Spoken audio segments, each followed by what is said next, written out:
Hello, everybody. It's Several4 for the year in review for 2021. What a hellscape of a year.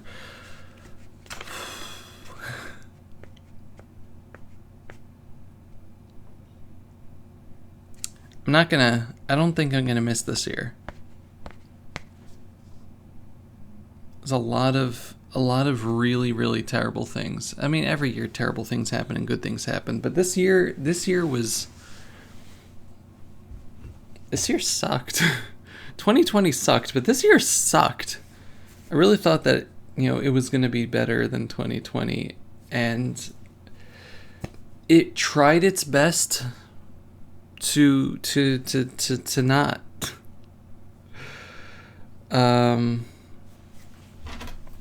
It's like, but yeah, I have a list here of things that I wrote down of things that happened and that I've done and played and stuff, because otherwise I will not remember. But yeah, so just for video games, on the video game side of things, what came out in 2020 that interested me personally that I bought. Binding of Isaac Repentance finally came out, the final huge update for the game. We'll see. Mario 3D World and Bowser's Fury, which it does not feel like it was last year. It felt like it was 5 years ago. Persona 5 Strikers, which I had originally forgotten until I rewatched my videos. Turnip Boy, Final Fantasy VII Remake Intermission, The Great Ace Attorney, New Pokemon Snap, Tales of Arise, Eastward, Metroid Dread, Mario Party Superstars, the Animal Crossing 2.0 update, Pokemon Brilliant Diamond Shining Pearl, Danganronpa Decadence, Deltarune Chapter 2. Dead Cells did not come out, but I did receive it as a gift, so I put it on here. Soaring Kingdom Hearts. I think we also had another character earlier in the year. Steve? Was Steve this year? Was Steve 2021? I don't know. I wrote Animal Crossing 2.0 twice because I can't read. The Age of Calamity expansion, which is really cool. Pokemon Unite, Skyward Sword HD, among other things. Yeah, I feel like most of those games were like from September onward. Like the beginning of the year, like January, February was a bunch, and then there was absolutely nothing except for like Pokemon Snap. And then September was like an avalanche of games again. But on the Let's Play side of things, I started the year finishing up Blossom Tales, or starting or finishing Blossom Tales as a Let's Play. Dirge of Cerberus, which was great. Super Metroid, which once again, that's already April. Final Fantasy VII Intermission. Wario Land 4 and Turnip Boy. Metroid Other M. Finished up Trails in the Sky 1 on Much Games, and I started Trails in the Sky 2nd Chapter. I did a Let's Play of Gone Home, and we're in the middle of playing Icabagon on stream. But it's a pretty short list compared to some years, but that's because this year was not good personally. In the, I guess, world events stage of things, I started off the year with surgery recovery. I had my second spinal surgery December 26th-ish, no, 24th, 23rd, 24th of 2020. So the first half of this year was surgery recovery, and I just didn't do anything personally, so it was hard to draw, it was hard to do Let's Plays. Even with everything that happened this year, 2 surgeries and the move, I still got 58 Patreon commissions done, which is cool amongst all the other art that I did. But 58, that's more than one a week of like a commission style art, not just like a garbage sketch or something. So I'm proud of that. It is nowhere near as good as other years, but I'm still proud of that. So yeah, we started the year off really great with the Capitol on January 6th insurrection. So that was cool. It was not cool. But we do have a new president now.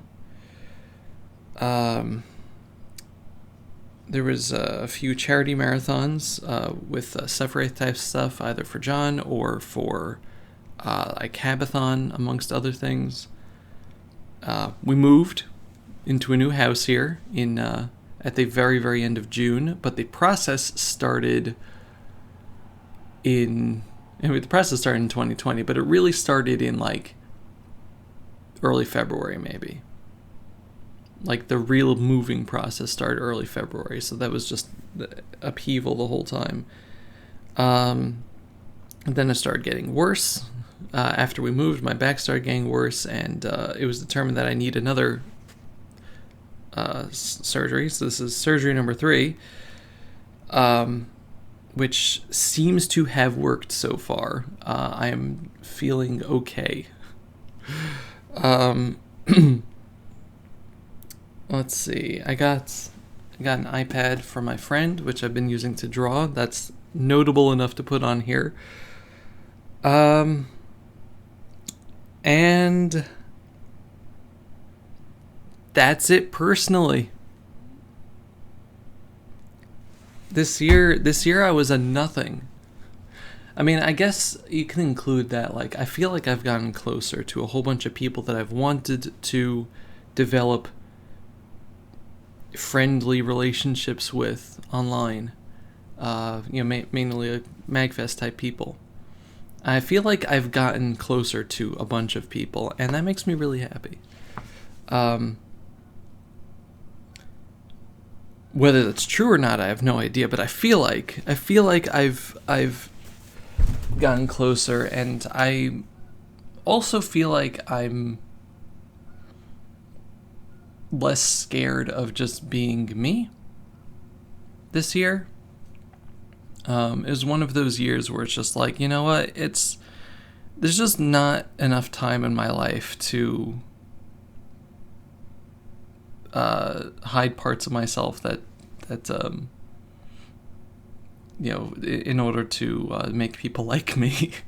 So I'll just be me and do the things that I do, whether they're cringy or whatever, and if people like it, then they like it, and if not, then they'll go away, and that's cool.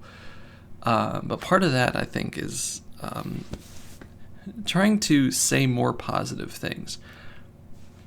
Being more positive is a different challenge that I'm losing, I think. But saying more positive things, I think I've been doing better on. And what I mean by that is, just on Discord or Twitter, really, or the videos here, just positive reinforcement to the people that listen to me. There's a psychological effect when you see and are inundated with lots and lots and lots of negativity, especially with the news and social media in general, that it wears away your soul, and it makes you a bitter person, and it just gets harder to deal with everything else and the people around you. So the same holds true if you just do positive things, if you say positive things, if you constantly reinforce people and tell them that, like, hey, you got this, you've made it this far, you can do this, I believe in you, I love you. And if people see that more and more and more, it's going to start seeping into those cracks in their soul that everything else is made, and filling it and strengthening it. So that's been my goal this past year a lot, is saying nicer things on a more regular basis. Whether people noticed it or not, I don't know. But I've been making a conscious effort to do so. And one of the reasons why it's hard to do so is because for a very long time, and still now, a lot of people stigmatize being a nice person. Like the internet in general, because of its crusty, curmudgeon-y self, makes being a nice person a weird thing. It makes it, you're an outcast when you're constantly trying to be nice. And that's a very big problem. And that contributes a lot to the general culture. But one of the reasons why in the past, like, I fell out of trying to just be say nice things or congratulate people all the time or whatever is because, like, no, I'm being annoying. They think I'm being cringy or stupid or whatever. Like, they think that I'm just trying to kiss up to them and stuff like that. I'm not trying to kiss up to anybody. I'm trying to make people feel good about the things that they do, and nothing bad comes from that. Even if it's a person that you're not going to get like a personal relationship with out of it, like it's not going to be like a way to build a relationship with someone by being nice to them, because it's a crazy thing when you're nice to someone, they remember it. And it does help with relationships. But even if it's someone that you just don't, someone you're just invested in as a person, but like not as a friend, let's say, you can still be nice to them. You can still be nice to the people around you and be like, hey, good job on that art, or nice job on accomplishing this thing, or I wish you well in this endeavor that you're starting.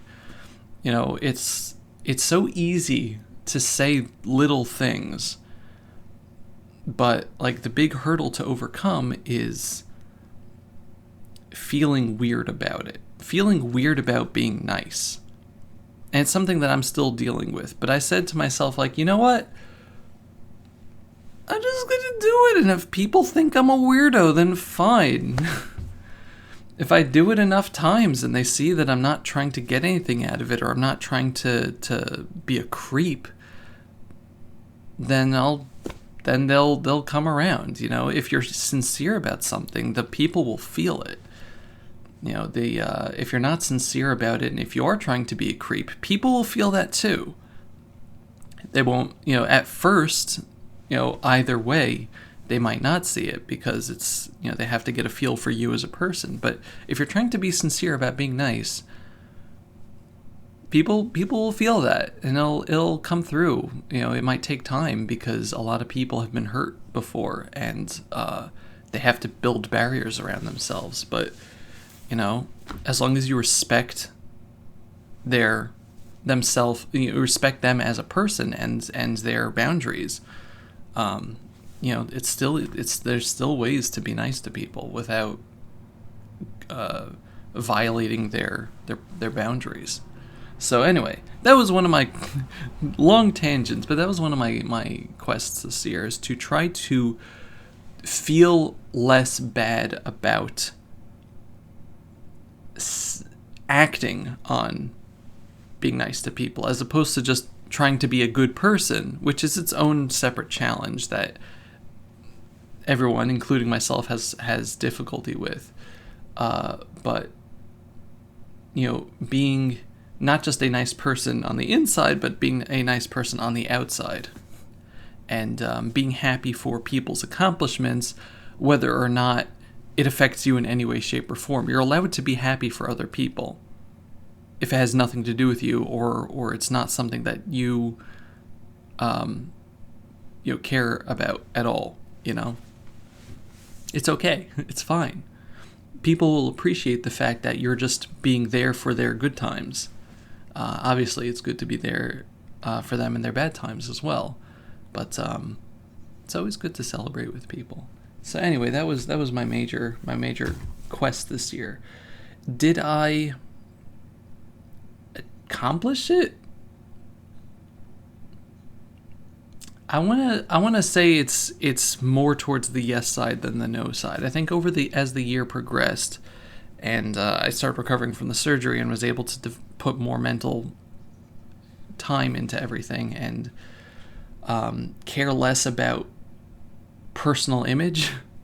I think I started doing better at it. I don't know if I did. I think I did, though. So I will continue trying to be better in that regard. But aside from that, I was pretty useless this year. And I was really, really depressed for a vast majority of the year because, I missed out on several months of Patreon because I couldn't draw because of my back. I wasn't able to pack up the house because I was recovering from the last surgery. And I haven't been doing anything recently because I'm recovering from this surgery.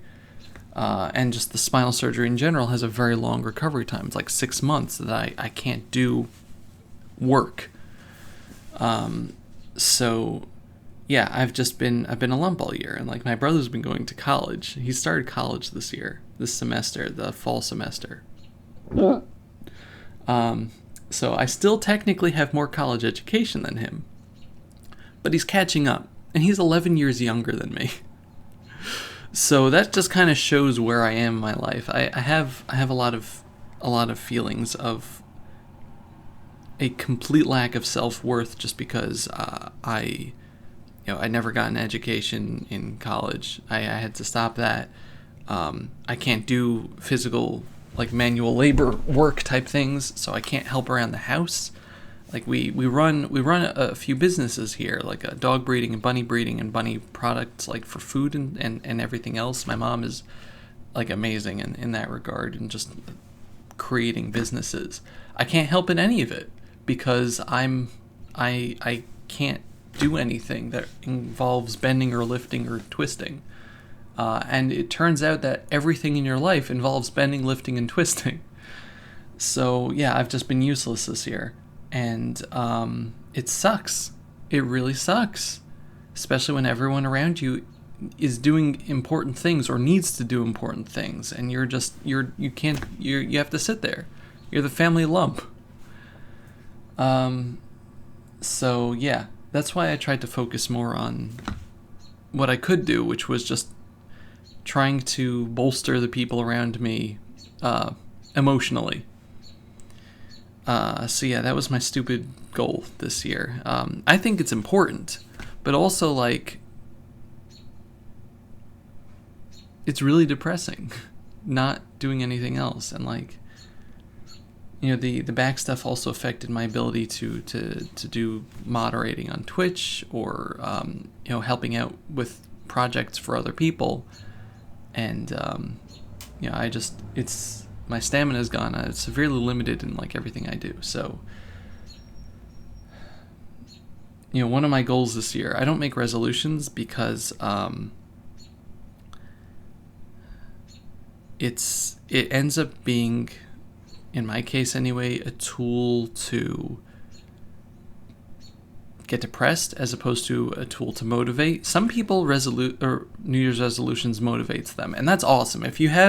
If resolutions are good for like motivating you and being like, come on, I gotta do this, that's amazing. Does not work for me. I don't make resolutions because it does not work for me. I just get depressed when I see that the things I do aren't working. So yeah, I don't like make resolutions, but like, I just want to be more useful to anybody, because I don't like living as a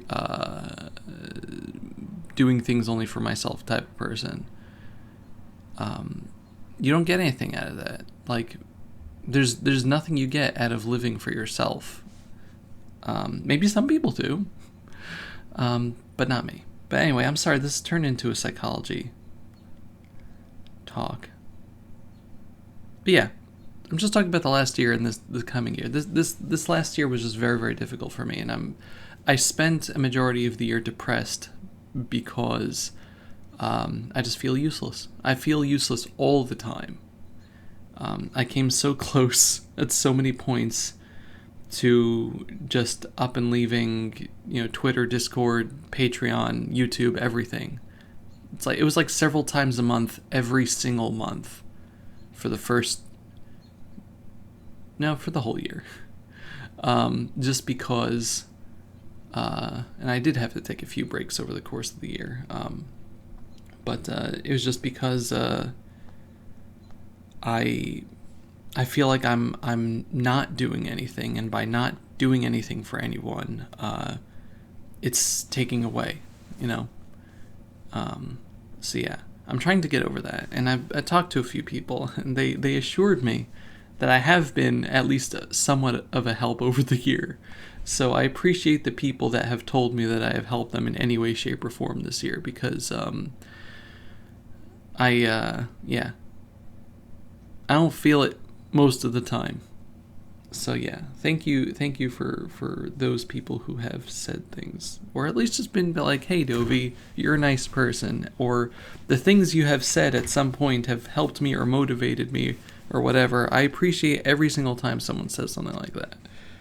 Not just because it makes me feel good, but it makes me feel like I've done something. It's not a personal ego thing. It's a have I accomplished at all? Anyway, in terms of, I always have like a list here of celebrities and people close to me that have passed away over the past year. It's always weird looking back, and this time usually I go through like Wikipedia's like people that have passed away article, but I didn't want to do that this year because it's already sad enough.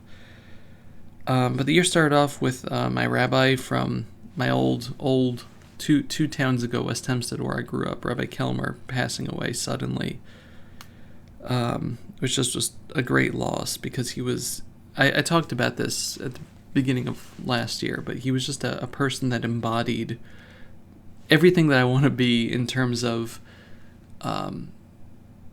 like a moral, ethical compass, breadth of knowledge that's unmatchable, and just a kind soul that, like, whose main goal in life is to make the people around everyone around him that he knows better. And yeah, it's just it's a great loss. Hank Aaron, the baseball player, passed away. Larry King, which I did not remember he passed away. Cloris Leachman, who was an amazingly funny actress. Christopher Plummer, who is also an amazing actor. In February, Brian Frazier, Icabagon, passed away. And again, an unbelievable person who just, personally friend, but like he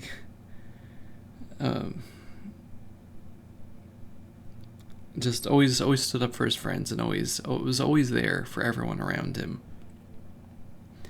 And I still remember I talked to him a week before he passed away, and he said some of the most nicest things to me. And I miss him. Jessica Walter, who's in things like Archer and Arrested Development, amongst many other projects. Beverly Cleary, Prince Philip passed away this year. The husband to Queen Elizabeth. DMX, BJ Thomas, the singer-songwriter. Richard Donner, who did the original Superman movies, amongst other things. Jackie Mason, a very, very famous Jewish comedian from the old days. Norm Macdonald, another comedian. My friend Michael Kaplan, who also was my age. I went to school with him. Also, like, just the nicest person. Had a smile that lit up the room. I was always asking, always trying to do the things to make the people around him happy. And he and Brian actually share a birthday, which is scary. But yeah, I can't believe I lost him too. My grandmother, who's last week, or a week and a few days ago, whom again, I shared a birthday with. I shared a birthday with her. And just I don't have the words right now. John Madden passed this past week, which is very sad. He's just sports and video game people all know him, or football and video game people. Harry Reid, former senator Harry Reid, passed last week. No one talked about it. It's okay, I guess. And Betty White on the last day of the year. So yeah, really crazy things. But like, man, we lost some really good people. But the best way to honor their memories is to follow the good examples that they set. Just do the things that they would have done to better the world, and that's an honor for their memory. As for upcoming games, to go on a completely different note, this coming year or in the future, we're getting Pokemon Legends Arceus. That's this month. These are things that just interest me, whether I'm going to buy them or not. There's a lot of other games coming out. Horizon Forbidden West, Elden Ring, Advance Wars Boot Camp, whenever that comes out. Bayo 3, which is, they talked about it more, but doesn't have a release date, but they talked about it more. And that's a returning game. Blossom Tales 2, which I'm excited for. Breath of the Wild 2, which we might get this year. I don't think so, but we might. Digimon Survive, which keeps getting delayed. Lego Star Wars, the Skywalker Saga, which keeps getting delayed. God of War Ragnarok, which looks neat. Final Fantasy VII Ever Crisis, which is like a mobile game that I'm really hoping isn't like a gacha game or something. I want to pay for a game and not have free-to-play mechanics, please. Kirby and the Forgotten Land, which looks really neat, and I can't wait for that. And Oxenfree 2. So those are my looking forward to upcoming games of the year. If you have anything that I didn't mention that you're looking forward to, or I did mention that you're looking forward to, let me know. Also got like Persona 4 Arena Ultimax, which I'm not getting, but yeah. As for my games of the year, out of the list of games that I have played this year, I'm sure there are other games that are better, but I just have not played. But out of the games that I've played this year, my game of the year, and this was very difficult for me, my game of the year was Tales of Arise. It was probably the best Tales games that I've played. I haven't played too many, but I've played a few. But yeah, it's great in almost every single way, and every moment that I played it was a joy. And that goes for my second game, which was the game of the year until I finished Tales of Arise, which is Metroid Dread. Metroid Dread is the best Metroid game. I love Fusion. I love Fusion so much, and I'm not going to be able to form a concrete opinion on which is my favorite until I replay Fusion for the Let's Play. But Metroid Dread is a good video game and an excellent Metroid game. Definitely deserves all the accolades anyone gives it. Like, hands down, it was my game of the year until I finished Tales of Arise. It could be tied for first, but I'm putting it in second place. Number 3 was Final Fantasy VII Remake Intermission, because that was also just absolutely fantastic. I loved every moment in that. I love the remake in general, but I love the intermission with Yuffie. It was so good. Number 4, Eastward. I played through Eastward, and they actually did an update after I finished it that solved all my problems with it, which is sad, but means that it's going to be a lot easier when I do the Let's Play of it. Eastward is the game that I wanted it to be when it was announced a few years ago. Like, it was the game that I was waiting for, and that bumps it so high on the list anyway, but like, it's a beautiful game with an infusion of that 80s 90s anime aesthetic, and the pixel art, and a deep story, good characters, amazing music. It's everything that I wanted it to be, and everything that it was looking like, which for a lot of video games, that's very hard to do. You have trailers and stuff that make a video game look one way, and then it's just completely different. But this one really, like, they presented a picture that I wanted to see, and I saw it. So it's number 4. Number 5 is Persona 5 Strikers, which originally was not on this list because I forgot it came out this year. Persona 5 Strikers felt like a Persona game. It felt like I was playing a continuation of Persona 5, and granted, it was a different style. It was a Muso game, so it wasn't a turn-based RPG, but they made it so that it didn't feel like you were playing a Warriors game. It felt like you were playing a Persona 5 with different mechanics. Because it could go either way. Like, Hyrule Warriors 1 felt like a Muso game with The Legend of Zelda, which was good. It was really fun. It was great. But it felt like a Muso game with Legend of Zelda. Age of Calamity felt like a prequel to Breath of the Wild with different mechanics. And so they're on a roll here, Team Ninja, I guess. So Persona 5 Strikers felt like a continuation of Persona 5 with different fighting mechanics. You know, it didn't have the social links or anything like that, but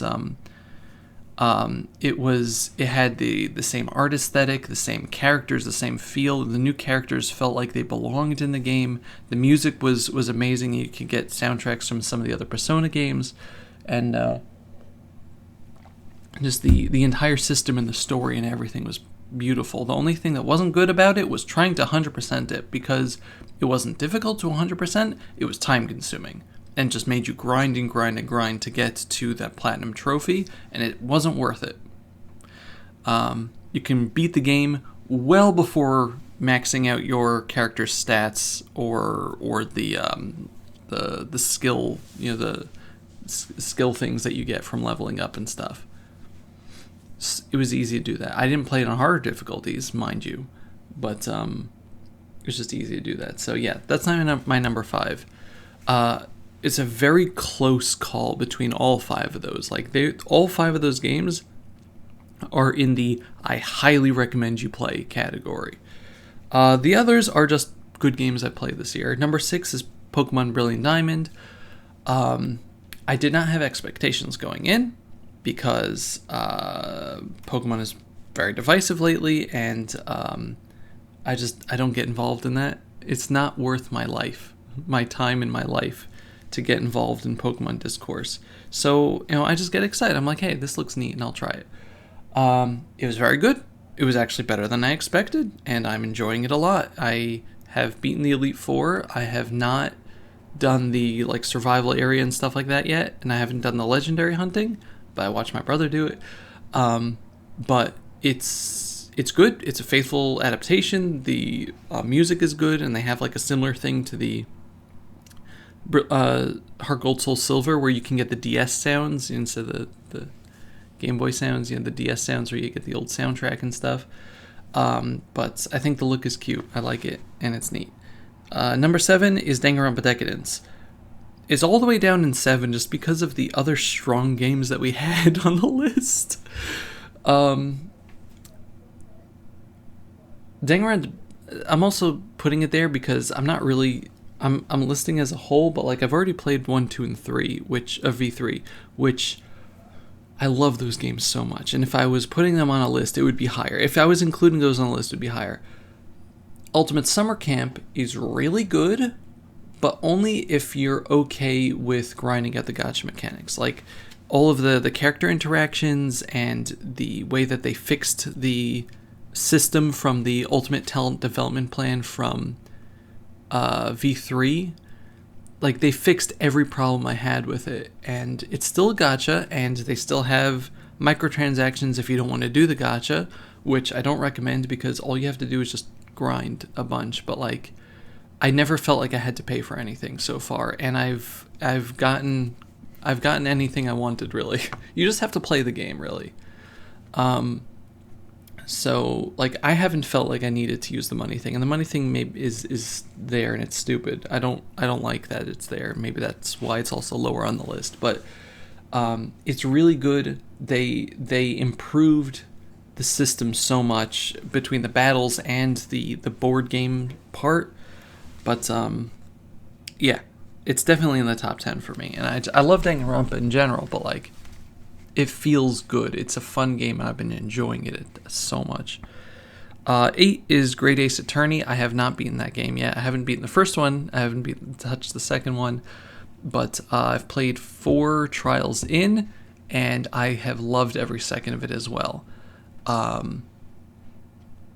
Yeah, I need to get back to it. But it's number 8 because, just, again, better games on the list so far.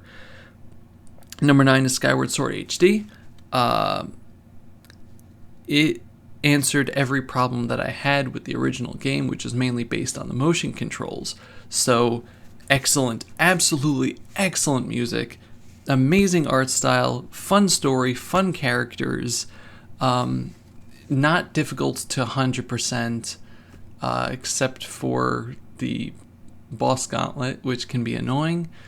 But it's definitely absolutely worth buying if you skipped out on the original game because of the motion controls. They literally fix every problem. I played mostly with the Pro controller, which uses a button for his sword, the joystick for the sword. If you use the Wiimotes. The Joy-Cons, you can use the sword that way if you still want motion controls. But again, there's an option to not use it. But yeah, loved it. Absolutely loved it. Amiibo functionality, almost useless. I love the game. And number 10 was Mario 3D World and Bowser's Fury. Bowser's Fury felt like the perfect mashup of like Mario Odyssey and like Sunshine type mechanics. It felt like a natural evolution of where Odyssey was in going into like an open world type thing. And the Mario 3D World part was great because that's a great game in the first place, but the Bowser's Fury was just absolutely wonderful to play. So yeah, definitely worth it on the top 10 there. But yeah, so that's my games of the year. Tales of Arise, Metroid Dread, Intermission, Eastward, Strikers, Pokemon Diamond, Brilliant Diamond, Danganronpa Decadence, Great Ace Attorney, already forgetting, Great Ace Attorney, Skyward Sword, and Mario 3D World. But yeah, it was an interesting year for games. Most of the games of the year, once again, let's see. We have 1, 2, 3, 4, 5. Yeah, 5 of the games of the year were from the last 4 months. 6 of the games of the year really were from the last 5 months. 2 were from January, February, and there's a March over there, and I don't remember where Ace Attorney came out, but it was like August-ish, right? Somewhere around there. Maybe July. I don't know. But yeah, I don't know. Very, very packed year for video games. Next year should be interesting. This year, I should say, should be interesting. And yeah, if you have a game, what was your favorite game of the year? If you have any New Year's resolutions that you're looking forward to, what are your resolutions for this year? Like I said, I don't like making a resolution on a list because it just stares at me every day and I get depressed. It doesn't motivate me personally. But that doesn't mean you should make fun of people that make resolutions. Whether they regularly keep them or not, the act of making a resolution and actively trying to make your life better is something that everyone should be praising, not making fun of. Don't make fun of people for trying to make their lives better. Never.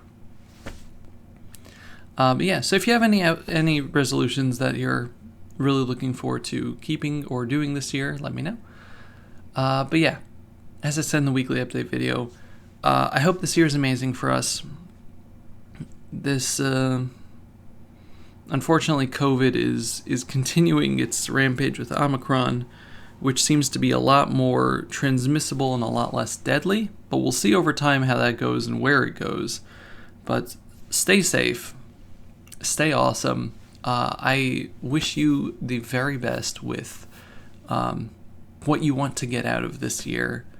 And I hope the things happen that you want to happen, and the things don't happen that you don't want to happen. Here's hoping this year is amazing for all of us. Stay awesome, keep fighting, and I'll see you next year. Goodbye, everybody. Bye-bye.